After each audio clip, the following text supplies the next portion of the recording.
Well, after a forgettable ICC World Test Championship final, Team India is geared up for its next assignment against West Indies.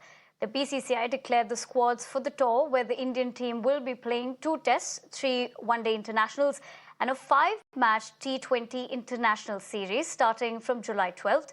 The T20I squad, however, will be announced later. Let us talk about the selections made for the Test and the ODI squads. Despite the batting order looking fragile in Tests over the last couple of seasons, the selectors and the team management have persisted with the experienced players.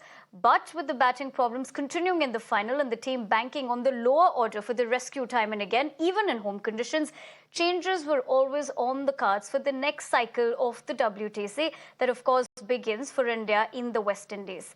Yashasvi Jaiswal, Ruturaj Gaikwad and Mukesh Kumar have been selected in India's Test squad for the first time for the tour of the West Indies, while Cheteshwar Pujara has been dropped. If we talk about the pace department, Mukesh Kumar is again included in the limited over squad, with Jaydev, Unadkat and Mohammed being included as well.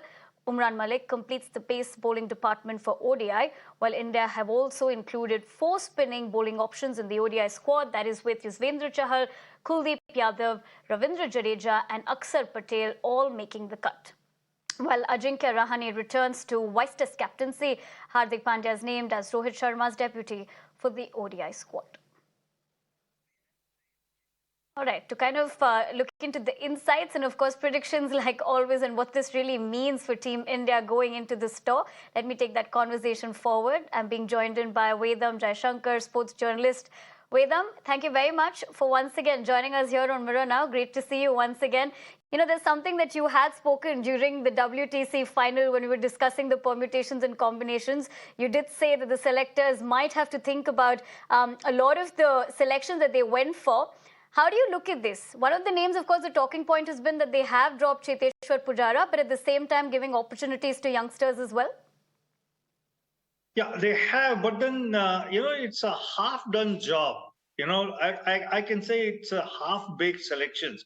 It's very good that they have brought in Jaiswal and Gaikwad.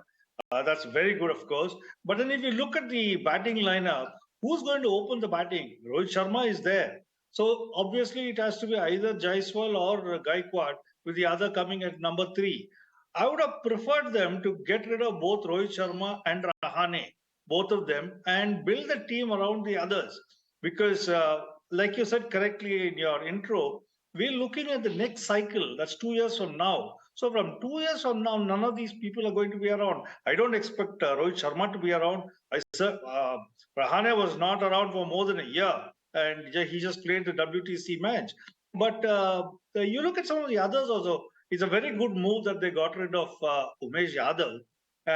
But you can't bring in an old fast bowler like Mukesh. Mukesh has done well in the local leagues, but again now we're looking 2 years ahead.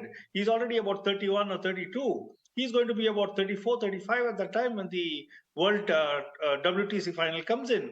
And the same holds good for Shardul Thakur. If he's a bowler, he's expected to take wickets, not get runs, and he's also on the wrong side of 30. So I think some of these, yes, you cannot have all youngsters. You need a few experienced hands too, but you have the experienced hands. You have Jadeja, you have Ashwin, you've got Virat Kohli. I keep Virat Kohli in the mix because he's fitter than all these people. He's the fittest cricketer. Maybe he'll last 2 years, but I don't see many of them lasting for 2 years at all. So I think somewhere we've gone wrong. I would have preferred if they had taken somebody like Sai Sudarshan or even Tilak Verma. The advantage is they're left-hand batsmen. They would have been useful for the team in the long run. And the West Indies is the right place really for them to take off, because the West Indies, it's not such a great attack. The West Indies, you're overseas, away from the home pressures, and they could have easily settled in and played and got some sort of runs and confidence behind them. I think we missed a trick. I think the selectors are just banked on either names, or depending on which state they're coming from.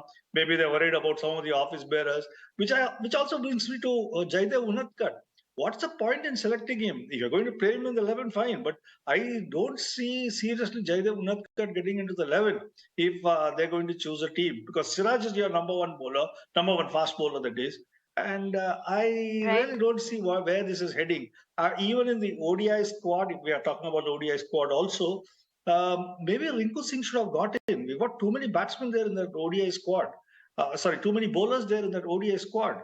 And, you need a good mix of bowlers and batsmen. Again, Shardul Thakur is there. I don't understand why, because if you're looking at an all-rounder, you already had Hardik Pandya there as an all-rounder. So I don't understand the selection at all, because in many places it looks like they've just made compromises and gone for people whom they know, rather than trying to unearth talent which can stay with them for the next 2 years.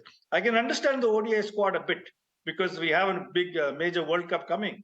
Maybe that is okay, but the test team, I think we really missed a trick or two. Right, Vedam. Thank you very much actually for joining us on the broadcast and sharing with us your perspective. Now, will this permutation and combination really work for them or backfire? Of course, only time is going to tell. But thank you very much once again for joining us here on Daily Mirror. And on that note, we're slipping in a short break here, but lots more to continue this Friday evening. Stay with us. Don't go anywhere. We'll be right back.